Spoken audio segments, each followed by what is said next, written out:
We're ready to start and acknowledge the win of Philadelphia, right? Yes.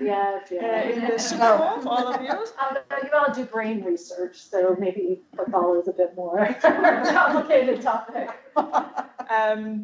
So it's my great pleasure to introduce today's speaker, Dr. Sharrona, who is a scholar whose work sits at the fascinating intersection of history, technology, media, and ethics.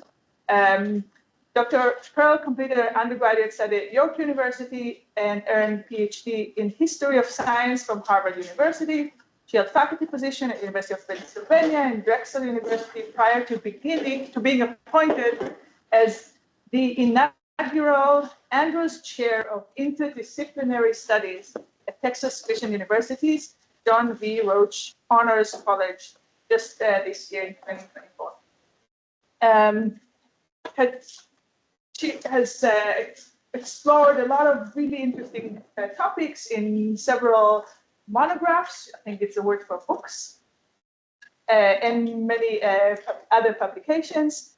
In her talk today, Bodies and Borders, the Analog History of Face Recognition and Technology, because part of what she does is AI, I asked AI to tell me what is going to be in the talk. So we just find this up. It says, the talk will explore the historical precedents of modern facial recognition systems, shedding light on how past practices of categorizing and assessing faces continue to shape the present in an era where biometric surveillance and AI-driven identification technologies are rapidly advancing, and the historical roots is more crucial than ever. Yeah, good job, AI. Thank you so much. It's a pleasure to welcome you. Thank you so much. It's really an honor to be here. A part of me feels like if a golf ball comes, we should duck and cover, but luckily it's not such a beautiful day out. I did want to pause before I begin and just acknowledge that I'm sitting in a center of scientific research. I think a lot about the history and context of science. I'm currently teaching an undergraduate class called Understanding Science that spends a lot of time thinking about the institutions and structures and social context around which science is developed. And I never really anticipated that class or my own less mainstream form of research would be so at the center of national and international conversations. But last Tuesday, I had the opportunity to stop and tell my students to look at what was happening in science that day in the world and what are 3 concrete effects that happens when you freeze major funding organizations like the NSF and the NIH. And I know that all of you here are probably in some ways affected by that. So I wanted to express my solidarity, my sincere hope that this vital research can continue and that we can all work together to insist on the importance of research, and that I really am grateful to all of you for what you do every day. And I don't think you envisioned it necessarily becoming an activist activity, but here we are now. So thank you so much. So today, I want to start with a provocation that might seem to some of you to be complicated, but hopefully I will fill in the blanks. And that's that the surveillance of the face, looking and tracking the movement of people across borders, across space and time, did not begin with face recognition technology. So these systems of people tracking are embedded in much broader approaches that have to do with racial capitalism, so using different categories of people essentially to make money, medical taxonomy, so deciding and classifying what kinds of people are what, human genealogies, the sorting and prioritizing certain kinds of people at borders and who are invited to cross them, and even portrait painting and visual culture, which is to say that we've actually been creating hierarchies of people for a very, very long time. We've done this for all kinds of reasons, but one has been pretty consistent, and that's tracking who gets to move freely across space. I could tell you about the census in ancient Roman and Greek times. You can read about it in the Bible even. I could tell you about early kind of proto-passports passports that people use to ensure safe passage from one village to another in order to negotiate treaties. Because if you left your safe zones in antiquity, you might actually be vulnerable. So all of these were versions of surveillance, but I'm actually not going to go quite that far. I'm going to look at a more recent analog version of face tracking.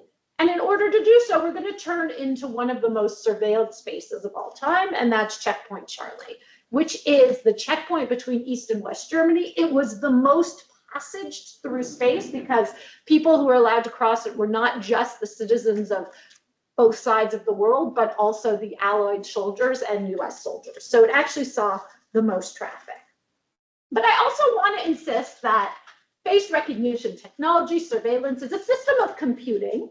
We could tell that story through the history of computers, and I will touch on that, but it's also a system of identification, of biometrics, of determining if you can identify someone based on their physical type. And these histories actually are intimately tied to broader social contexts. I will also insist that the narrative of security, right, this trade-off that we're making between privacy and security always carries with it the question of who we're patrolling against, right? If I'm trying to protect my safety, we have to ask who from and to what end, and who is deciding who is the safe person and who's the unsafe person. On a global scale, we can see the way that face recognition technology and surveillance is being deployed. For example, with past cameras in India, the facial surveillance of the Uyghurs in China, and even here in the US, there's surveillance in schools with low income and majority Black populations. Students are asked to literally scan in at the door. And we're seeing this happening more and more. So if you tell the story of face surveillance only as a story of the history of computing, you're going to miss certain kinds of things. And I'll say that there are major stakes for this discussion. As we heard at the beginning, questions of artificial intelligence, technology, face recognition software are actually spreading in greater and greater numbers, right? Globally in all kinds of contexts. And we can talk about how that plays out in different countries like England, China, the United States, very different attitudes to the role of face recognition technology, but we're still kind of sorting out how that is going to play out in the ground. And I'll say there are major implications for AI ethics, because there's kind of a parallel history between the history of AI and its kind of mobilization in things like machine translation, language translation, and face recognition technology. So I think we can actually draw a lot of lessons and questions. I probably won't give any answers to how things played out in face surveillance for a lot of the challenges we're confronting today about what actually to do with AI. If anyone knows the answer to that, please tell me. I actually, as an aside, I tell my undergraduate students all the time that I really feel badly for them. They're getting so many mixed messages.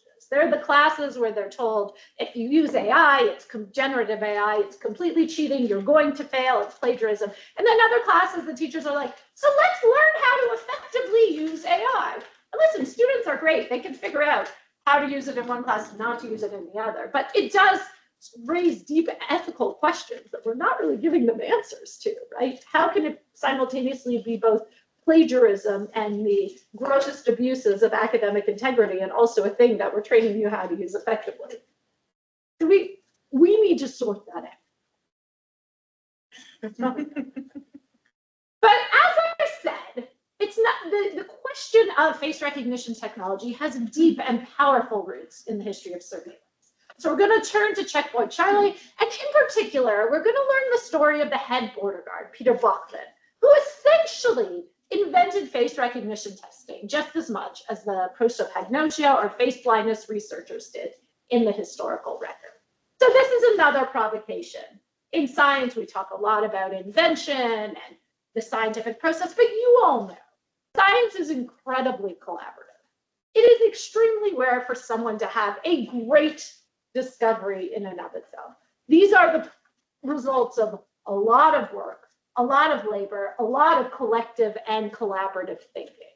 And often things that one person developed or discovered or one lab or one community had things that looked a lot like it in other places as well. I mean, you know, we can think of these great like Darwin and Wallace stories, you know, or the calculus and Leibniz and Newton and all of these kind of people figuring things out at the same time. But here I'm going to excavate a story. So this is a guy who wasn't working in a lab. He wasn't doing research funded by the government in order to figure out how to track faces.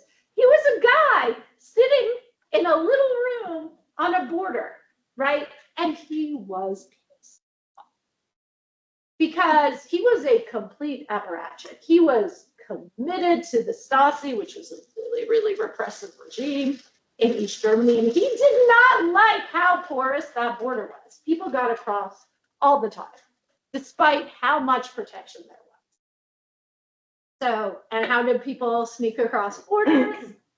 I ask in Texas, forged documents, stolen documents, trunks of cars, dressing up as people who had a legitimate right to be there. So he thought, well, maybe I can train my guards to be better at identifying these stolen documents. Maybe I can train them better at looking and seeing if the face in the photo is the same as the person in front of me. And just as a side note, most border guards are about as good as most people in the world at doing those kinds of correlations, which is about 70 to 80% accuracy, right? So a lot of this looking up and down, completely performative, and it's mostly not improvable, right? It is our ability to recognize faces beyond inattention and so on and so forth is pretty static. To the extent that if you tell someone who's face blind, and we can talk about what that is later if you're not familiar with prosopagnosia, to just concentrate harder and recognize faces, it's kind of like telling someone who's colorblind to look really, really hard so they can see red, right? It's just not particularly trainable, but people keep trying, including Peter Bachman. So here's just setting the scene, an image of Checkpoint Charlie and its museum as you can see it today. So the context is that this is a story in this book. Actually, it's a lot of forthcoming. Yay, it's out on the face recognition spectrum.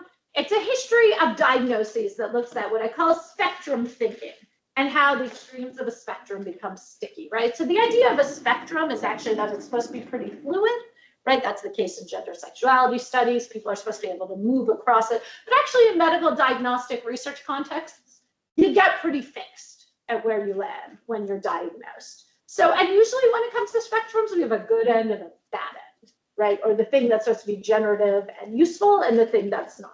So in the book, I become really interested in how we don't think about face blindness and super recognition, which are different ends of the spectrum, as actually being cognitively quite similar in interesting ways. It's also an extended plea for the health humanities, which is a field I'm quite interested in. We were taking pictures of people's brains for a really, really long time before in 2009, Richard Russell and his team in Ken Nakayama's Vision Lab at Harvard figured out that face recognition was a spectrum. But actually, if they just talked to people, they probably would have gotten there a little bit sooner. Actually, they probably figured it out earlier, but the paper came out in 2009. So today, we're going to actually ground this in an analog attempt to improve face recognition in the Cold War context with the story of Checkpoint Charlie head border guard Peter Bachman. And then I will situate the implications of this history for face recognition technology. Is everybody still with me? I know I'm talking fast. Thumbs up? Awesome. I wonder if we did thumbs up in person before the Zoom era, or if it just became like an artifact of that.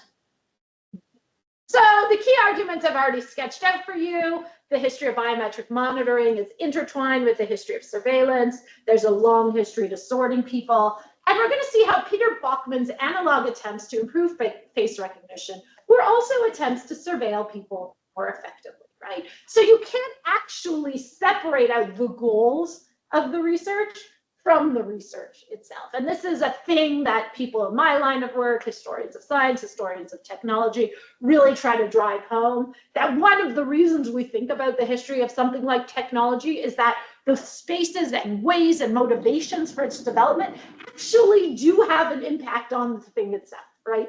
These are not neutral, right? They are deployed in particular ways, but they're also built in particular. So we're going to situate this in the Cold War, and early face recognition in the US was funded by the CIA for border surveillance. There's a lot of great spy stories here. And then at the end, if I have time, we'll have like a little ethical interlude Well, we'll think about what are the stakes for a researcher for excavating tools that people use to oppress others, right? So Peter Bachman was really, really invested in improving face recognition, specifically in order to arrest people who were trying to cross the border from East Germany to West Germany illegally. What if he found like the key to it all, right? And I mean, not just me, there's an amazing group of archivists and researchers at the Wende Museum in Culver City, California, who've actually collected Bachman's archives. But what if we have given the world the tool to the best surveillance, right? How do we think about uncovering these moments sort of ethically? And then the final take-home point is that the mechanisms of face recognition have improved at speed and scale.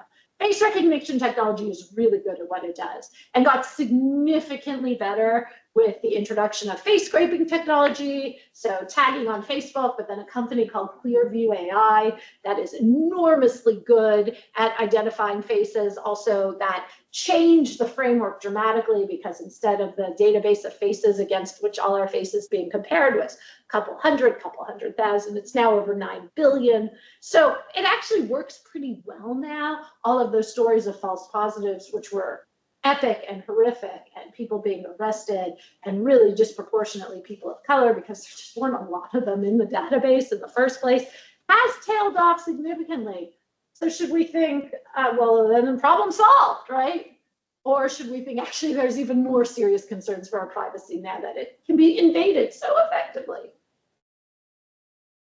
So where does face recognition technology fit to the history of biometric identification? So if you were to take a class, an anthropology class, maybe some of you did this, or maybe a history of science class, or maybe even a biology class, you might learn about Johann Caspar Lavater and Gall and Spurzheim and Bertagnan, Lombroso and Galton. These are like the biometrics guys, the guys who developed across the late 18th and 19th century mechanisms for taking people's physical bodies and correlating them to who they actually are. Now we think of this as trivial, right? We know how to look at you and identify you as you, but it actually was not a trivial problem when you didn't have record keeping in the same way, when you didn't have mechanisms of identifying specific body parts like fingerprinting and so on and so forth. So there is this kind of narrative of the people who started figuring out how to do identification. Sometimes you might hear about Woody Bledsoe, you might not.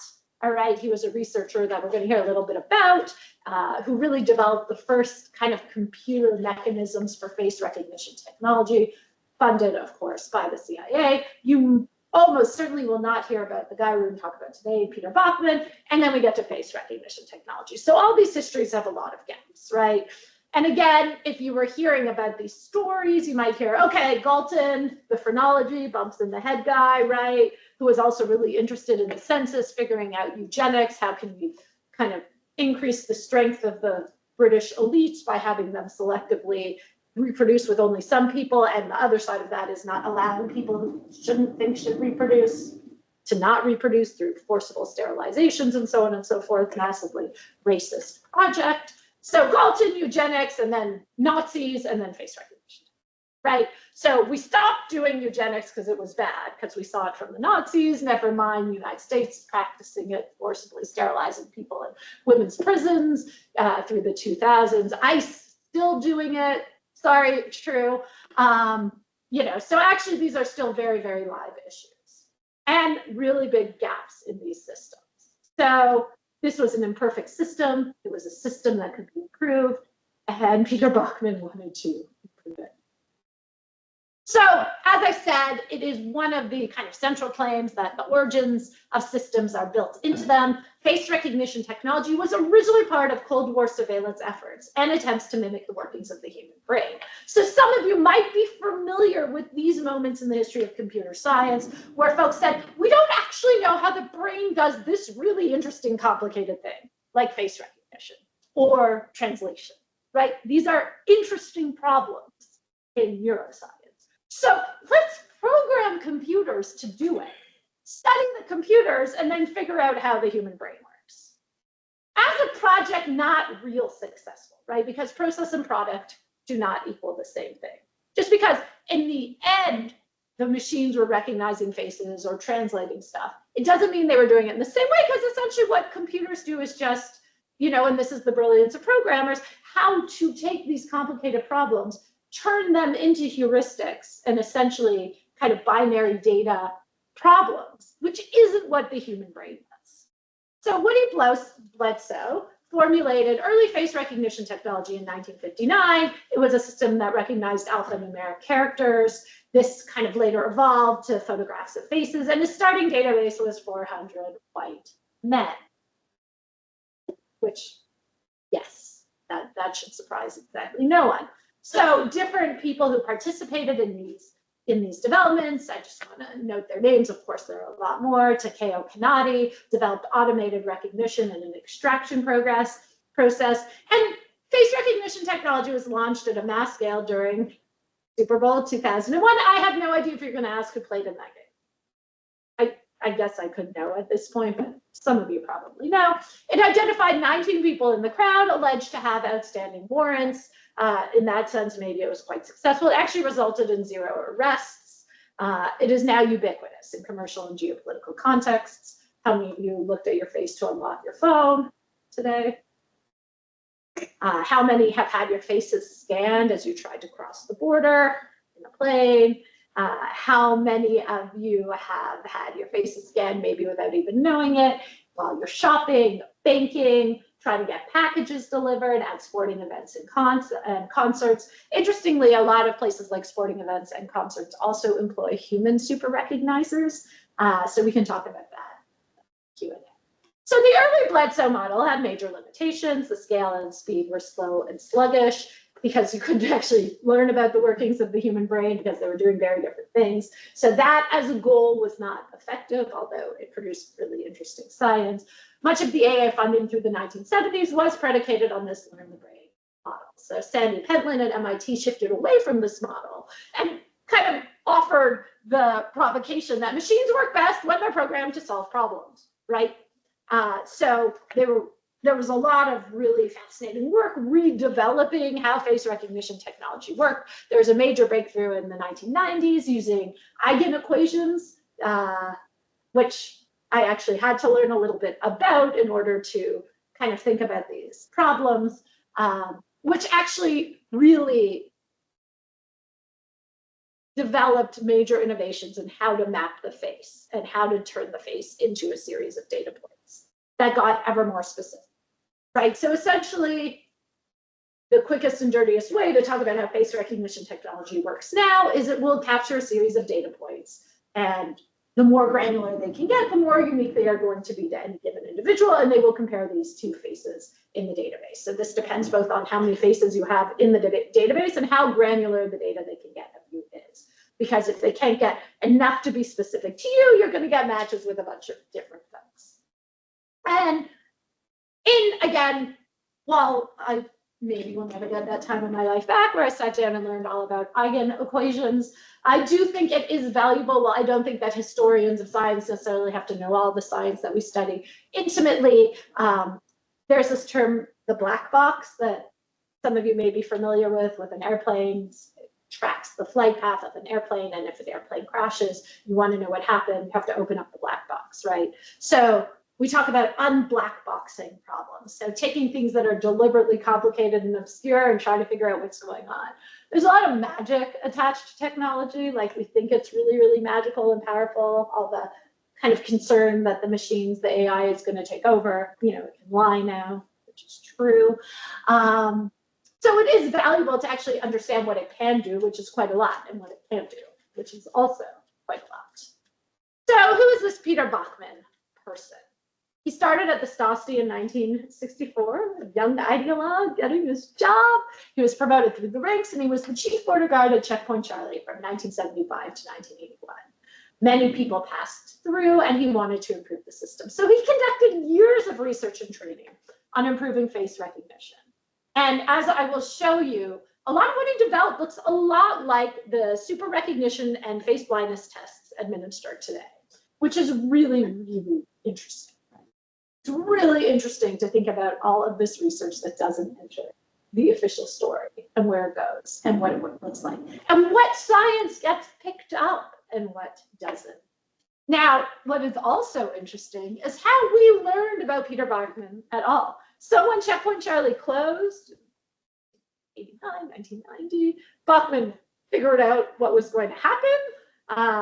Berlin Wall was coming down, World War was over. So he locked the door to the booth, picked up the boxes, and went home. And that's where we got. So over time, the librarian of the Vendée Museum, John Ahus, built a relationship with Peter Bachman, and then over time, kind of bought all the pieces of the archive. It was, again, a really, really fascinating kind of moment. Peter Bachman was a true believer. He described where he had Checkpoint Charlie, quote, around the clock from the early shift to the late shift for, quote, 9 to 10 hours on the short shifts and 13 hours on weekends or holidays. They were granted, quote, 4 days off only after 14 days, but often had to come in then as well because of a shortage of people. And he said, I always had the opportunity to leave the GDR legally by stepping 1 meter further. But I never even considered that because this is my homeland. I loved my country. So he really was committed to what he was doing. And now just a couple of images to show you from his archive that sits in the Vendée in Culver City, California, of the material that he used to train his officers. So he developed this very elaborate training system. If you wanted to sit on the wall, very Game of Thrones, if you want to sit and work at Checkpoint Charlie or be a border guard, you had to pass these tests that he developed.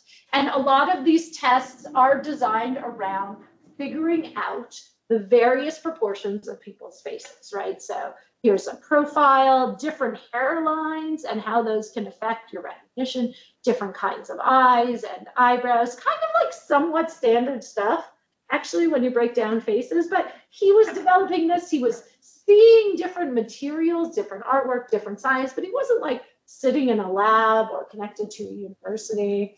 And here's a couple of tests that he administers. So this one asked border guards whether these are the same person or not, and they had to cite 4 characteristics of the person's appearance to show whether their identity matched or not. So on the basis of what are you determining are these the same people? So what do you all think? Same people? Who says yes? Who says no? Who's not voting? Right, yeah, sorry, don't mean to make anybody reveal themselves, right? And here is a guide to, I think, a Finnish passport so that you could learn the characteristics. So again, this wasn't only about faces, it was about determining falsified documents. So we got different passports from around the world and had people, how those work. Interestingly, by the way, again, another aside in the history of passports, in many countries for a very, very long time, you could get a family portrait in your one passport because pictures, photographs were so expensive that you would just get the one. And it was actually fairly recently in US history where minors couldn't just be on their parents' passport. Okay, so here are more handwritten notes from the training guides. Again, kind of really fascinatingly granular about faces, and the notes about them on the one hand maybe doesn't look so sophisticated, but on the other hand, kind of incredibly sophisticated. These are training manuals. So to give you a point of contrast, okay, on the bottom is the Glasgow face matching test. If you were to Google right now, am I face blind, am I a super recognizer, you might get the Cambridge face matching test come up, you might get the Australian face matching test come up, or you might get the Glasgow face matching test come up. Right? This is a fairly recent test. I think it was developed in 2011. I could be wrong. And this is the face matching test that Peter Bachman gave his guards. Again, maybe I won't make you reveal yourselves out loud, but you can decide how good you are at face recognition. But I think this is stunning.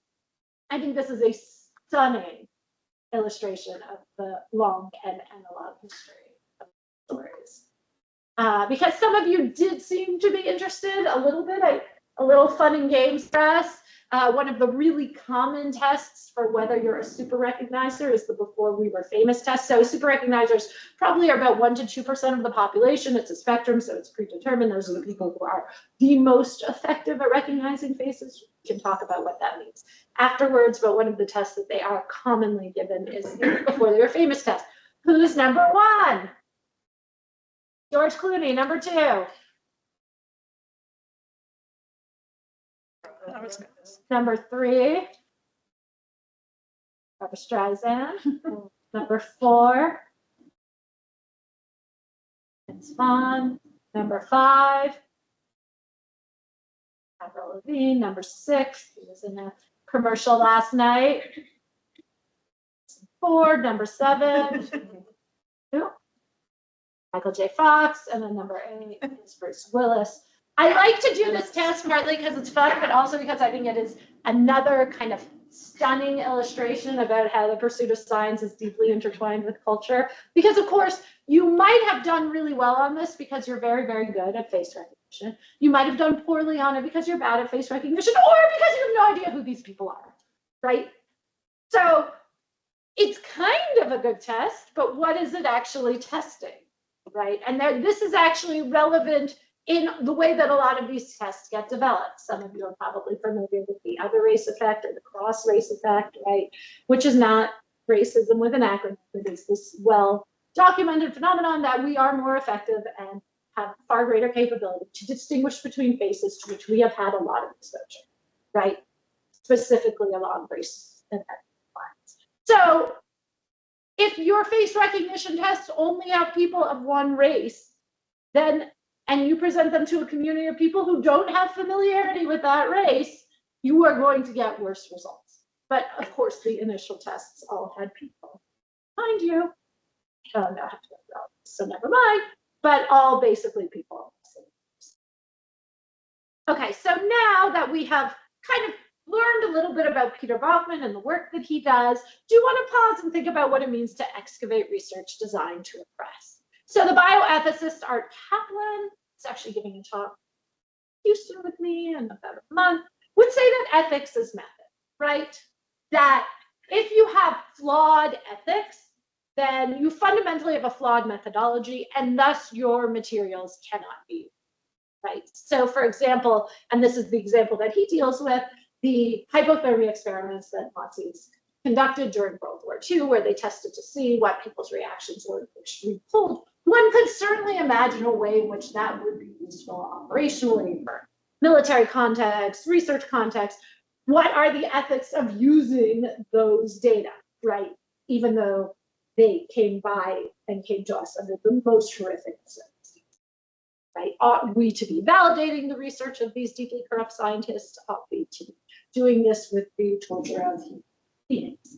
You would say, well, it's not, I mean, we can talk about those questions, but really a priori, it's a non-issue because the circumstances under which those people existed are not reproducible, right? They were tortured, starved, beat, right? That's probably not going to be the case for people who are exposed to hypothermia in contexts that makes a lot of sense.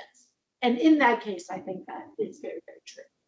Clearly, we use ethically flawed data all the time, and sometimes to great effect, right? The HeLa cancer cells, which are the basis of basically most medical research in the past, 40 years, 50 years. The methods there were very flawed. Her consent was never given, and yet we use this data all the time and use cells all the time. So what's the historian's responsibility here in excavating stuff designed to do that? Well, I'll say that number one, I think we have to be pretty honest about what we're going in to do here. I am not like a Bond villain looking to find better ways to do bad things by searching in the archives. That would be a very important Bond.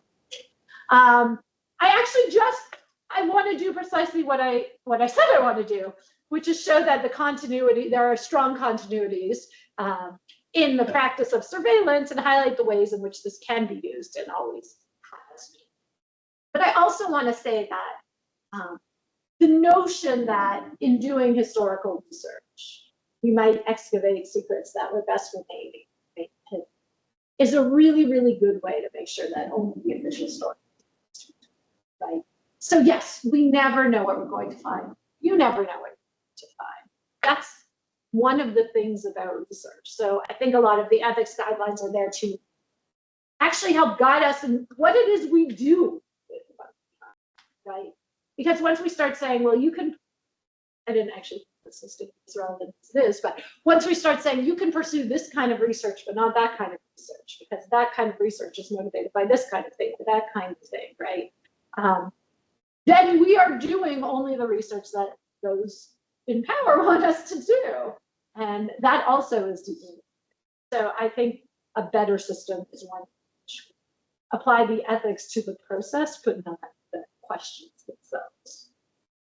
That's not so articulate, but it, again, it's more relevant than so the current stakes for these questions are pretty high. And I'm coming to the end now because I want to have plenty of time for questions. So as I said, the face recognition today is the process of comparing data points to see if there's a match. There certainly were enormous numbers of false positives, right? So if the starting data set does not have enough examples of the kind of person that you're looking for, then you might have false arrests. So Amar Majid was arrested in 2019. Robert Williams was arrested in 2020, right in his house in Detroit, even though he had an excellent alibi. He was arrested for stealing a watch because the face recognition technology had said that he was a match for the person they were looking for, because again, they just didn't have enough people of color database. Amazon's recognition software misidentified 28 members of Congress in really deep and offensive ways, 28 members of Congress who were people of color. At that point, they paused the research into face recognition technology, as did a number of, I think Google, IBM, Microsoft, all paused their face recognition technology. A few cities actually barred its use by police forces. They were cities that probably wouldn't surprise you, some of them Massachusetts, California. But I think it's back now. I think that a lot of these error rates have been eliminated in significant ways. And so the two key issues with face recognition technology are these error rates and privacy. And it's funny because, of course, the lower the error rates, the greater the threats to our privacy. So that narrative that I presented earlier, the privacy versus security trade-off, is one that we really need to sit with. And I'm not saying that there isn't value, of course, in some ways to protecting our security and so on and so forth, but I think it is more complicated. So as we unpack, and just to draw to a conclusion, face recognition technology, or so-called artificial intelligence, which I think is absolutely a misnomer, or so-called machine learning, just a few take-home points. Processes and products. We need to unblack box the workings of computational devices to understand what they are and are not doing. The early days of face recognition technology attempted to mimic human processes and learn about them. That as a methodology didn't work very well. And if you wanted to know more about this, as I said, there were parallel histories. You can turn to the history of machine translation as an analog to improving product in vastly different processes. Even as error rates reduced, surveillance and privacy incursions are significant. But, and here's where the unblack box is. Beware of both overselling the potentials and dangers of technology, right? It can do a lot and it can't do everything. So let's be reasonable as opposed to having too much hype. Because I think at every step of the way, people remain a key part of the process in both machine translation and face recognition technology. You need programmers. Listen, the labor is shifting. There is no doubt. That certainly happened in the Industrial Revolution, happened in all kinds of moments when machines have had greater capabilities. But we still need people to work with machines. So we still have to think about the roles of those people. So what role do people play? AI and deep learning is a misnomer. Machines don't learn. It's an artifact of the original approaches to computer programming. We can turn to these histories to see what role people play in the processes. So originally, we programmed the machines to work by people. And then we saw a shift. The outcome may look the same, but the process is different. But we still need people. So for example, machine translations, right? We still need people to do the original translations. So every time in that thing that I presented earlier, for example, what professors are like, let's teach you how to use AI. in an effective way, you're also teaching the AI how to be more effective, right? Because it needs that input constantly. So as I conclude, finally, here I presented both an analog and digital story. The story of Peter Bachman, machine translation a little bit, not too much, but just to tempt you, and face recognition technology. If you're interested, I urge you to look at the work of the wonderful scholars Michael Gordon and Stephanie Dick, who have explored these things in depth. But I would say that there are really interesting kind of parallels between these two systems of learning. And of course, machine translation is very much being utilized today in AI. Now, I do like to end hearing from people that I study and work with. So one of my collaborators, the wonderful scholar Josh Davis, who runs one of the most significant face recognition labs in Greenwich University in the UK. He says humans see faces in a human way, computers see faces in a computer way. They are working the same way. There are occasions when humans make mistakes on faces that no computer would, and occasions when computers make mistakes on faces that no. Or to put it another way, things work best when the approaches. So Davis says, quote, if a computer makes a decision and a super recognizer knows, chances are they'll make the same decision. If you combine the two, you get the highest levels of accuracy. So he is arguing for humans and computers to work together. Not only do computers need people, Davis argued, but people, even supervisors, need computers. But again, for what? And here, the goal is to most accurately survey the populace. And with that, I think I'm good on time. Let's open it up for questions.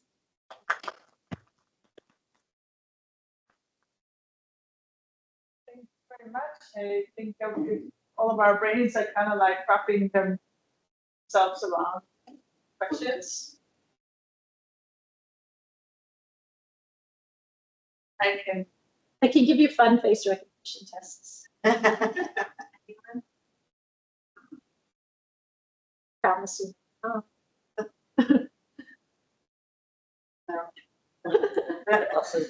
Okay, so for us who actually don't know them all, who are they? Oh, okay. Lucy Liu, Michael Jordan, Prince Harry, Bill Clinton, Orlando Bloom, and Sandra Bullock.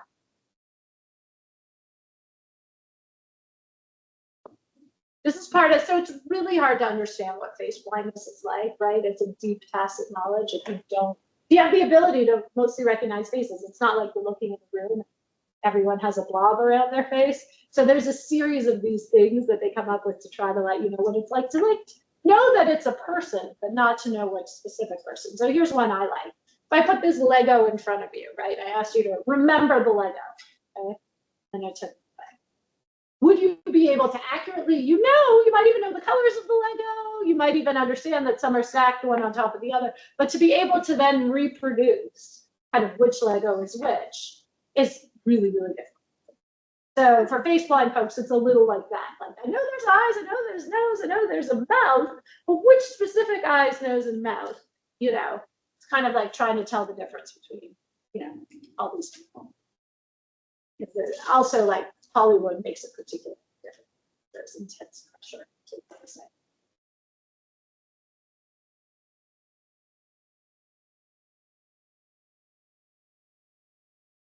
Maybe I can start with a question. So you talked about how computers do face recognition their own way to. As best I understand, computer vision progress is partly now trying to align it more with the way the human brain recognizes. So if you look at object recognition, or maybe it's not specific for faces, maybe we can get all the way to faces. The current deep neural network models actually try to look to simulate what's happening in the primary visual cortex, its layers all the way up to the high level category. So when you see the progress there, and with their trying to kind of gain constantly better insights from both ends, would it end up making it a lot more similar? I think it's really interesting. At the moment, doing that kind of programming is way, way, way more expensive, right, than doing sort of correlation studies. I don't know if the goal is to figure out more about how the human brain works or to make the computers more effective. But yes, I think it's possible, right? I think that with enough money, time, investment, and computing power, we can get there. But I think that then the goal is something very different than actually like being able to scan the face or recognize the object, right? That's not the real, because that's just the other. I'll jump in on the thorny subject of ethics and research. You touch on the idea that we need to be mindful of the applications of our research, generally speaking. With face recognition, there's an obvious ethical quandary of we're allowing systems of power to recognize people more readily, and that could have detrimental effects on his health and well-being, all that stuff. My question there is my question then is, and I don't know the answer to this myself, is there a reliable way to apply that sort of proactive ethical judgment to our research, considering that predicting downstream utility of research beyond the most proximal effects is virtually impossible? Right. I think that's the urgent question. I mean, no, right, in the first instance. And while I think it's a useful exercise, and I know computer science and engineering are actually really on the forefront now of these kinds of questions. They often have to do an ethics use statement in their grants and in their published papers in a way that humanists don't do, right? There's a kind of taken for granted assumption that we're already being ethical. And I think that there's some real learning that needs to happen. I think it's a good exercise, and people have to say, well, what are some potential malignant uses of this? This is part of the granting form. There's absolutely no way to predict. Is the simple answer. So on some level, I guess the guardrails of, IRB and all these other systems are designed to kind of at least guide that process, but certainly we have to have some level investment in the ethics of both the people using, developing or researching, and the way that it gets applied. Yeah, I think these are the lively issues right now. I do think talking about it is important, and maybe coming up with some policies, and clearly we're lagging. I mean, I think thinking about our conversation before you started your talk about how kind of humanities programs are declining. Indeed. It seems like that perhaps there's a greater need for ethicists and others kind of trained in these methods. So we're kind of seeing a decline in people being trained to think in these ways, while we also maybe have a greater need. Do you think there's going to be a shift, or what would cause a shift? Right. So you're going to get me on my hobby horse a little bit. I will say, so people have been trying to figure out why there's been a major decline in the humanities. I mean, obviously, there's some structural stuff, cutting funding and so on and so forth. But we don't make patents and we don't make money in the same kind of way. If you could conduct a natural or an experiment where students weren't concerned about getting jobs after college, right? And they weren't concerned about paying off college debt. So they had the opportunity to study what it is they wanted to study without these two major and extremely legitimate pressures of jobs, money, which are absolutely real, especially as the cost of education are skyrocketing. Middle class and the opportunity to mobilize within that is declining significantly. I completely understand that. What would students study? Would there be a decline in? Well, we have such a natural experiment, military academies, right? Students have guaranteed jobs. They are not paying for their educations. They know what it is they are going to be doing, and their humanities enrollments have been flat or even climbed, right? So there is this kind of very, very practical set of concerns that seem to be at least part of the problem, and we can alleviate those by kind of combating some of this information, right? The disparity within majors is far more significant than across in terms of how much money people are going to make after college. It's not the case that studying STEM will actually necessarily earn more money. So that's at and how many ethicists and humanists we have at, who are experts is somewhat driven by undergraduate enrollment. So these problems are all of a piece. But I think there is also a recognition issue. I have done a little side project of looking at the AI commissions that various universities are convening to try to figure out what to do. Many of them do not contain a humanist, not a historian, not an ethicist, not a philosopher. I mean, it seems that those folks should be in the room, right? Somebody told me recently, so a lot of the archives, the US archives, are now not available currently within the last month or so. One could wonder why we have this concern about accessing records and history, but when you're attacking certain kind of fundamental, rights, the people keeping track are the ones that you don't have necessarily. So, not to get too hyperbolic, but I don't think it's an accident that historians and humanists and ethicists and philosophers are not. You're posting this on YouTube. I should watch what I say.